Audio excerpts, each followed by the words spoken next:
අර අපි නේද මුලින්ම පාට නේද ඒ තීන්ත සටහන් තබමින් අත්ලවලින් අපි ශ්‍රී ලංකා සිටියේ අද හම්බන්තොට මේ ස්ථානයේදී ආදරණීය සටහනක් තිබ්බා.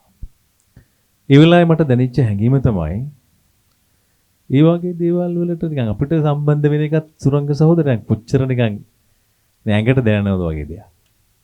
මම හිතුවා ඔබට ඒක දැනුණු බව මම හිතන්නේ ඔව් ලේවලටම නේද? අපි මූණ වලින් දැක්කා.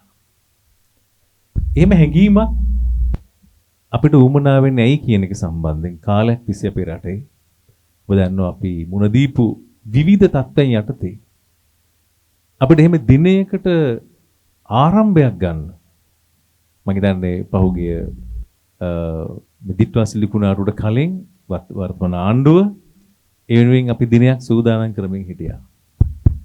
ඉතින් මේ මගේ ළඟ මේ මීට කලින් වාඩි වෙලා හිටපු අපේ වෛද්‍යතුමන් තවෆික් මම හිතන වෛද්‍යතුමන් පොඩි Facebook සටහනක් පෙන්නලා මේක ලස්සනයි නේද මගෙන් ඇහුවා.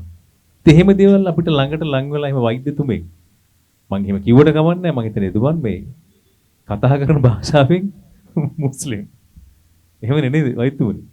එතකොට එතුමා ඇතුළු මේ අපි දන්න අය ඉන්නේ සුරංග සහෝදරය අපි කවුරුත් ඉතින් සමාජවාදී තරුණ සංගමයේ කොල්ලෝ කෙල්ලෝ මේ අරමුණ වෙනුවෙන් මෙතන සූදානම් කරගන්නකොට වටේ පිටේ ඉන්න අය බලනවා ඇති මොකද්ද මේ?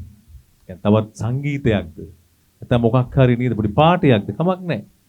ඒ ඕනම විදිහින් බලන්න පුළුවන් වෙන විදියට මේ විවෘතත්වයට ඉඩ හැදුවේ නේද? මේ ආරම්භය අපි හිතනවා කවුරුත් දකින්න එක හොඳයි.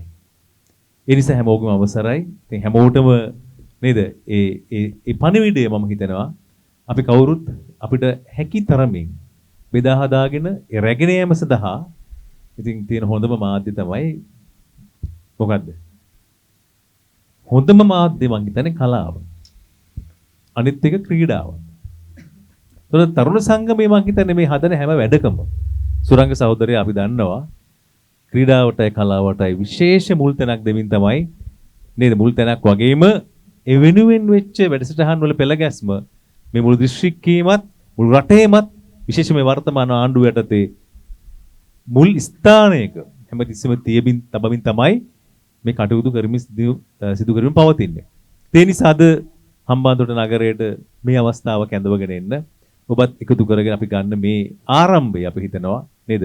ශ්‍රී ලංකීය අපි වචනිකෝ ජාතිය ශ්‍රී ලාංකීය ජාතියක් ඕනනේ. ඕනේ නැද්ද? ශ්‍රී ලාංකීය ජාතියක් ඕනේ. ඒකේ කතා දෙකක් නැහැ. නේද? ඒ කතා දෙකක් ඕනේ නැති බවට ඔබ දැක්ක පහුගිය මැතිවරණයේදී නේද? ජනාධිපති මැතිවරණයේත් පාර්ලිමේන්තු මැතිවරණයේත් පාර්ලිමේන්තු සරසරපු ආකාරය මල් වට්ටියක් වගේ. ඉතින් අපි නේද වෙනම අපි ඉන්න තැන් වල ඉඳන් අපි විඳිනව දකින්නවා. ඉතින් ඒකේ අනිත් පැත්තත් අපි දකින්නව නේද? ඕනම දෙක දෙපැත්තක් තියෙනවනේ. මේ දෙපැත්තෙම කරුණු සාකච්ඡා කරමින් පසුව ජනතාව තීරණයක් ගත්තා. නේද? එහෙම ශ්‍රී ලාංකීය ජාතියක් අපිට අවශ්‍ය එක ගොඩනගන්නට ඕනේ. ඒක මහා නේද ගොඩ නොනැගී තිබිච්ච එකක් නෙමෙයි. හැබැයි ඒකට බාධා තිබුණා. මේ බෙදීම් හරහා කරපු නේද විශාල නොපනත්කම් සහ ලොකු වන්දියක් ගෙවපු ශ්‍රී ලාංකීය ජාතිය තවදුරටත් අපි බලාපොරොත්තු වෙන අපේ අර තේමා පාඨය වෙච්ච පොහොසත් රටක ලස්සන ජීවිතය කියන චිත්‍රය පාඨ කරන්න. නේද? අපි කාටද දැන් අපි ඉන්න තැන ඉඳගෙන නේද? බොහෝ දේවල් අපිට කරන්න තිබෙනවා.